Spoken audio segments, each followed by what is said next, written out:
Hello, thanks for joining us today. Maryland Realtors has prepared a series of videos as part of our Professional Standards training program.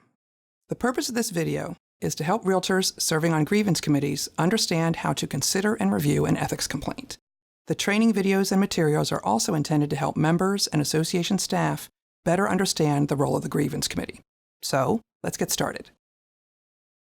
Thanks for agreeing to be part of this grievance committee meeting today.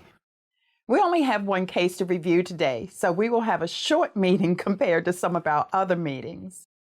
Brenda, would you please summarize the case for us today? Sure. We have received a complaint submitted by Realtor Beth, who was a buyer broker. Beth is alleging a violation of Article 1 and Article 3 of the Code of Ethics by Realtor Kyle. She thinks that Kyle violated Articles 1 and 3 because he offered cooperative compensation via the MLS in the amount of only 1.5% to participants who are not Realtor members of the Sunshine Board of Realtors. As I understand the complaint, Kyle offered, via the MLS, 3% of the gross sales prior to buyer brokers, 2.5% to subagents, but he put an asterisk after both percentages.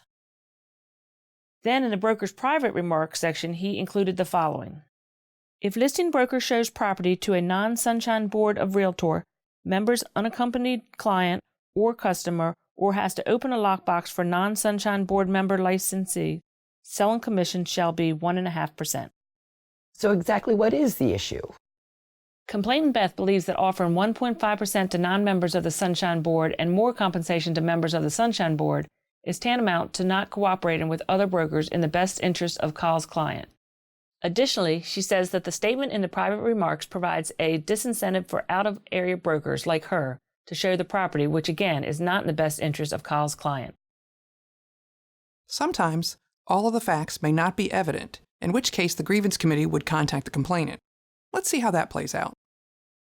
Did you find anything in the complaint indicating Beth knew about this before submitting her client's offer?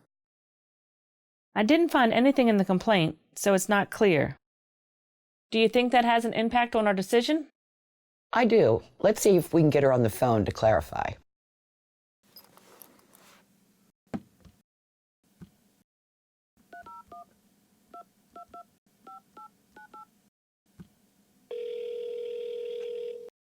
Hello?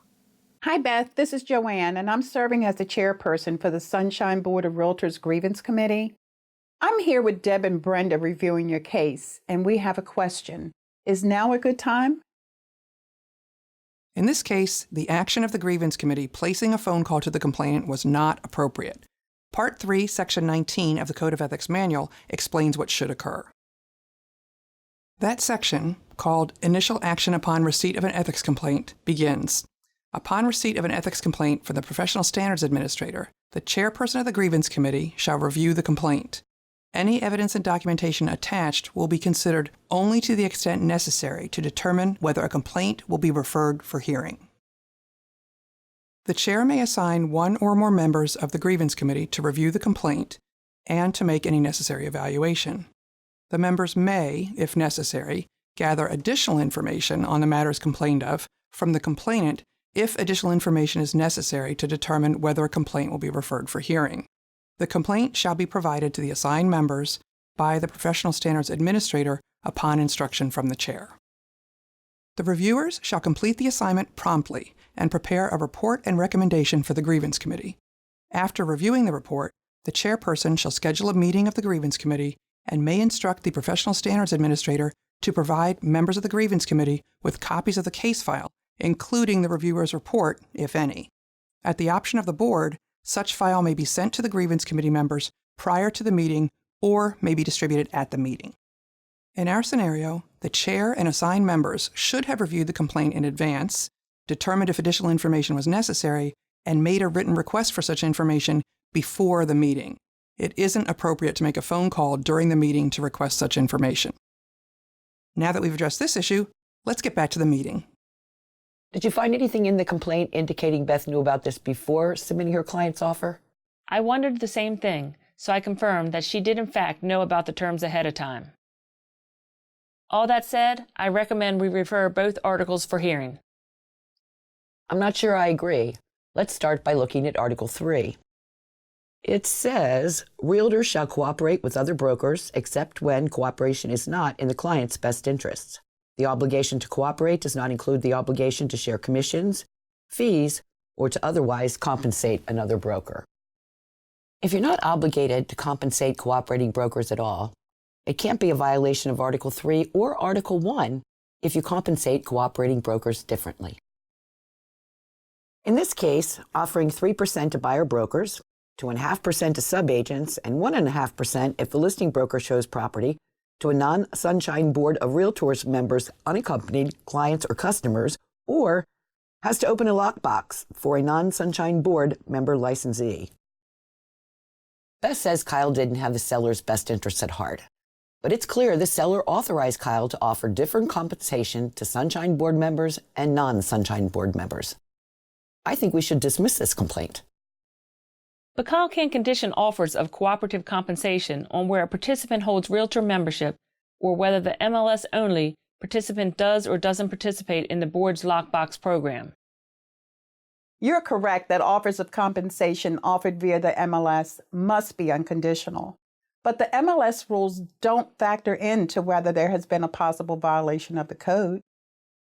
Our job today is to determine if the allegations taken as true on their face, could there be a possible violation of the code? Personally, I don't see how there could possibly be a violation of the code when Article 3 makes it clear that realtors don't have to compensate other brokers at all. I understand where you're coming from, but it just rubs me the wrong way that he can get away with breaking the MLS rules and discriminate against out-of-area brokers who are not lockbox participants, and he doesn't have to answer for it.